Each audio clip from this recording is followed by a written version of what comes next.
శ్రీకృష్ణుడు ప్రజలకు గీత అందించిన భగవంతుడని, శ్రీకృష్ణునికి అపచారం జరిగితే సహించేది లేదని బీసీవై పార్టీ వ్యవస్థాపకులు బోడే రామచంద్రరావు యాదవ్ అన్నారు. ఈ మేరకు మంగళగిరిలోని పార్టీ రాష్ట్ర కార్యాలయంలో సోమవారం ఆయన మీడియాతో మాట్లాడారు. పాత్రికేయ మిత్రులకు, బీసీవై పార్టీ నాయకులు, కార్యకర్తలు, పెద్దలందరికీ పేరు పేరున హృదయపూర్వక నమస్కారాలు తెలియజేస్తూ, గత 4-5 నెలల క్రితము తెలంగాణ రాష్ట్రం ఖమ్మం జిల్లాలో స్వర్గీయ ఎన్టీ రామారావు గారికి సంబంధించిన ఒక విగ్రహ ఏర్పాటుకు సంబంధించి ఆయన విగ్రహాన్ని శ్రీకృష్ణుడి రూపంలో ఏర్పాటు చేస్తున్నారని తెలిసి గతంలో వివిధ హిందూ సంఘాలు కావచ్చు, శ్రీకృష్ణుడి భక్తులు కావచ్చు, యాదవ సంఘాలు కావచ్చు, పూర్తి స్థాయిలో వ్యతిరేకించి, అదేవిధంగా తెలంగాణ హైకోర్టు నుండి ఈ విగ్రహ ఏర్పాటు చేస్తే మతపరమైన వివాదాలు తలెత్తుతాయని చెప్పి ఆ కార్యక్రమాన్ని నిలుపుదల చేయడం జరిగింది.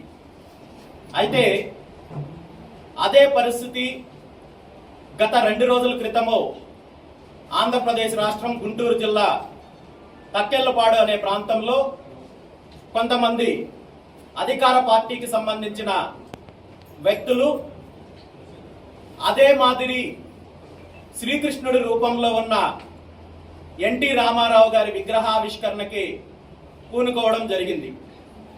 ఈ విషయం తెలిసిన వెంటనే రాష్ట్రంలో ఉన్న హిందూ సంఘాలు, యాదవ సంఘాలతో పాటు ప్రతి ఒక్కరూ కూడా ఈ విషయాన్ని ఖండించారు, వ్యతిరేకించారు.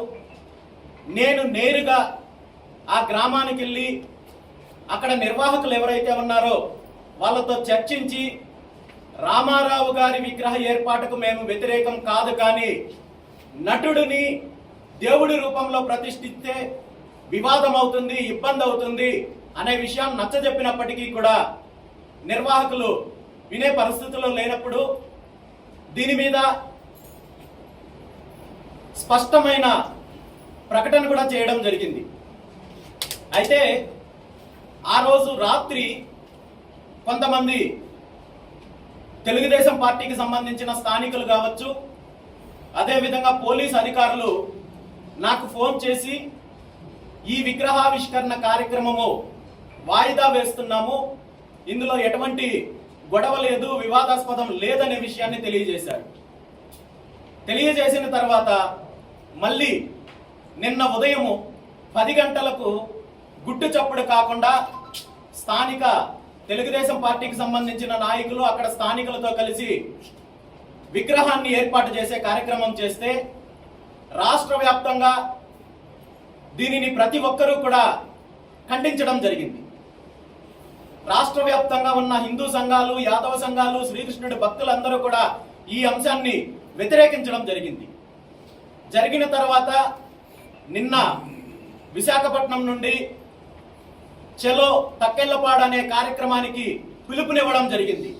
ఏదైతే వివాదాస్పద విగ్రహం ఏర్పాటు చేశారో ఆ విగ్రహాన్ని అదే ఏ చెరువు గట్టుపైనైతే నిర్మించారో అదే చెరువులో నిమజ్జనం చేసే కార్యక్రమం చేస్తామని చెప్పి పిలుపునిచ్చిన తర్వాత కొంతమంది పెద్దలు ఆ గ్రామస్తులతో, నిర్వాహకులతో చర్చించి ఆ విగ్రహాన్ని తొలగించి ఎన్టీ రామారావు గారి యొక్క మరో విగ్రహాన్ని అక్కడ ఏర్పాటు చేయడం జరిగింది. ఈ కార్యక్రమాన్ని చేసిన నిర్వాహకులు ఎవరైతే ఉన్నారో, గ్రామస్తులు ఎవరైతే ఉన్నారో వాళ్ళందరూ కూడా ఈ సమస్యను అర్థం చేసుకొని ఎటువంటి వివాదం లేకుండా ఈ కార్యక్రమానికి పూనుకున్న ప్రతి ఒక్కరికి కూడా ప్రత్యేకంగా ధన్యవాదాలు తెలియజేస్తున్నాను.